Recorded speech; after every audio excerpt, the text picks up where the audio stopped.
सर्वप्रथम तर मला पराभव मान्य नाही आहे.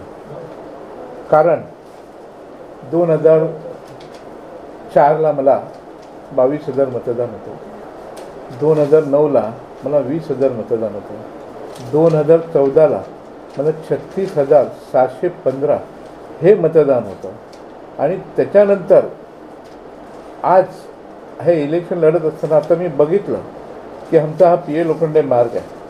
ह्या पी ए लोखंडे मार्गवर ना तुकाराम कात्याचं बूथ आहे, ना कधी तुकाराम काते आला नाही तिकडे. प्रकाश पत्रार्पणकर पी ए लोखंडे मार्गवर कधी आज 10 वर्षात त्याने काही काम केलं नाही आहे.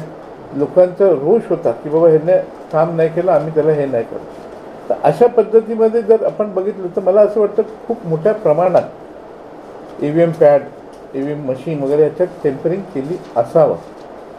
कारण आज आपण बघितलं की पूर्ण महाराष्ट्रामध्ये, अख्ख्या महाराष्ट्रामध्ये आपण बघितलं तर महाराष्ट्रामध्ये पण बऱ्याच ठिकाणी जे दिग्गज नेते पडले, बाळासाहेब थोरात झाले, नसीम खान झाले, बच्चू कडू झाले, नाना पटोले झाले.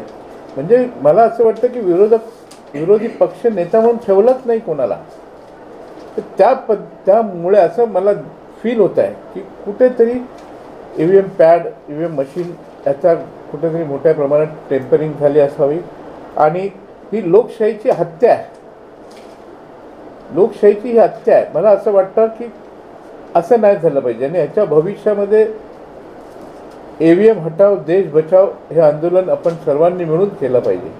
वारंवार EVMच्या संदर्भात मोर्चे काढण्यात आले, आंदोलन करण्यात आले, पण EVM शेवटी मी तर 2004ला EVMच्या विरोधात मी कोर्टात हे केलेली फाईल 2004ला. आणि आज पण तेच घडतंय. मग कुठेतरी शोकांतिका आपली, कुठेतरी हुकुमशाही वाटते. आज मला सांगा, अख्ख्या देशामध्ये, पूर्ण देशामध्ये हे EVM हटाव हे आंदोलन जे वकिलांनी सुरू केलं होतं, पण कुठेतरी गळचेपी केली त्यांची. पण सुप्रीम कोर्टाने पण कुठेतरी आज त्यांनी ॲप्लिकेशन केलं, ते रिजेक्ट करण्यात आलेलं. म्हणजे कुठेतरी लोकशाहीची हत्या झाली हे आपल्याला दिसून येत आहे. आणि अख्ख्या महाराष्ट्रामध्ये आता बघायला गेलं तर विरोधी पक्षनेता ठेवलाच नाही. कुठेतरी असं गडबड झाली आहे हे मला जाणीव. भाऊ, समर्थकों में भी आक्रोश है, बड़ी संख्या में विधानसभा में समर्थक हैं RPI के और आपके चाहने वाले, वो भी आक्रोश में नजर आ रहे हैं. समर्थक लोगों का भी है. पहली बात तो ये लोखंडे मार्ग पे पूरी जमात ने मुझे समर्थन दिया था. अब मेरे को बोलो, जमात ने पूरी समर्थन दिया था. अभी एक पकड़ के चलो, प्रकाश पत्रार्पणकर है कि वो पहली बार हम लोग गए थे कि बाबा मशाल को वोट करो, हम लोग खुद जाके गए. तो एक मैं समझ सकता हूँ कि मशाल को वोट दिया तो मेरे को समझ में आता है. लेकिन पी लोखंडे मार्ग की जनता तुकाराम काटे, धनुष्यबान को जो बीजेपी से कनेक्ट है, तो कभी देंगी नहीं. मतलब बोलने का मतलब ये है कि जो चीज़ नामुमकिन है वो चीज़ हुई है, तो एक गलत तरीके से हो गई. यानी कि इसकी वजह से हमको डाउट आ रहा है कि यहाँ पे एक टेम्परिंग होती. 100 ना 1000% झालेली आहे. कुणाला तरी भीती जाणवत होती, भासत होती, कारण की आपण जर आमदार म्हणून विधानसभेत गेले तर कुठेतरी त्यांनाही धोका निर्माण होऊ शकतो, असं काही वाटलं म्हणून ह्या गोष्टी घडलेल्या आहेत का? माझ्या एकट्यापुरत्याने अख्ख्या महाराष्ट्रामध्ये हे अशा प्रकारे घडलेलं आहे, मला हे तुम्हाला सांगायचं आहे. भाऊ, ज्या पद्धतीने आपण निवडणूक आयोगावरती सांगता की आरोप करता, ज्या पद्धतीने या पद्धतीने पुढे तुम्ही काही तक्रारी किंवा हे करणार आहात का पुढच्या? माझं असं म्हणणं आहे प्रामाणिक की निवडणूक आयोग झाला, कोर्ट झालं, हे त्यांचंच सगळं आहे सत्ता. त्यामुळे तिकडे कुठेही दाट मागून काय होणार नाही.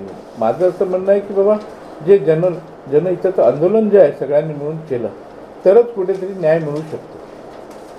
तर कुठेतरी लोकतंत्राच्या गळचेपी होते असं तुमचं म्हणणं आहे? 100 ना 1000%. भाई, जनता आपके संदेश का इंतजार कर रही है, क्या कहना चाहेंगे आज आप?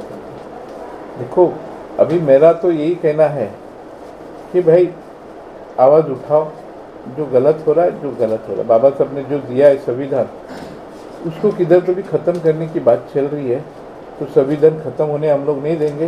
पहले इसके लिए हम लोग की जान भी जाएगी, चलेगी, लेकिन हम लोग आवाज़ उठाएंगे. ज्या मतदाराने आपल्याला इमानीद्वारे मतदान केलेलं आहे, अशा मतदारांना काय हे करायला आपण? मी सगळ्या मतदारांचा मनपूर्वक आभार मानतो, त्यांनी मला मतदान केलं आहे. पण माझ्या मतदारांचं असं म्हणणं आहे की आम्ही तुम्हाला जी मतं दिली ती गेली कुठे, हा प्रश्न मला करतात. त्यामुळे माझी ती अडचण झाली. मी काय सांगू त्यांना.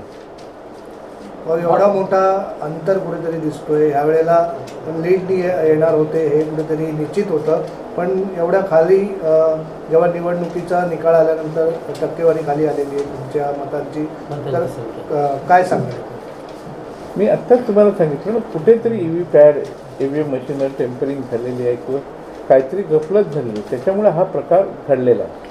भाऊ, 2014 आज मला सांगा ना, PA लोखंडे मार्ग, हा PA लोखंडे मार्ग नुसता PA लोखंडे मार्ग, तिकडचे 8 मस्जिद आहेत, मुस्लिम समाजाने पूर्ण पाठिंबा दिलेला आहे. आज मला एकेकाने माणसांनी सांगितलं आमच्याकडे 40 फूट आहे, पण तिकडे तुम्हाला 0 दाखवत आहे, 1 दाखवत आहे. कुठेतरी घडलं आहे ते चुकीच्या पद्धतीने घडलं आहे. अक्षरशः रडले ते लोक की भाऊ हे असं होऊ नाही शकत. अच्छा, हे मुस्लिम समाज तुकाराम काटेला देऊच नाही शकत. मग हे त्यांना असं मतदान कसं झालं, कुठून झालं? ना त्यांचं बूथ आहे, ना त्यांचं तिकडे कधी फेरी आहे, ना प्रचार.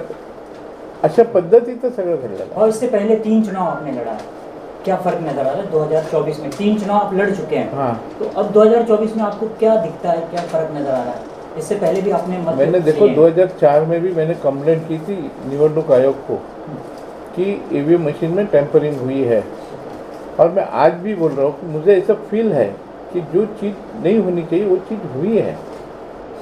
अभी मेरे को लाल डोंगर से उस समय मेरे को 1 वोट दिखाया था, आज PA लोखंडे मार्ग से एक यादी में मेरे को 0 वोट दिखा रहा है. तो ये कभी भी नामुमकिन है. और जो लोग कभी आए नहीं, जिन लोगों का कुछ है ही भी नहीं, उनको अगर 300, 350, 400 वोट ऐसे गिर रहे तो सरासर गलत है. आगे की भूमिका काय राहील? हां, पुढची भूमिका काय राहणार आहे तुमची? तर पुढची भूमिका आम्हाला आंदोलन कराशिवाय दुसरा काय पर्याय नाही. जनतेला काय मेसेज द्याल आणि सरकारलाही काय आवाहन कराल? EVM हटाओ, देश बचाओ आणि बाबासाहेबांचं संविधान बचाओ, हे जनतेला मी आवाहन करतो. जय हिंद, जय महाराष्ट्र.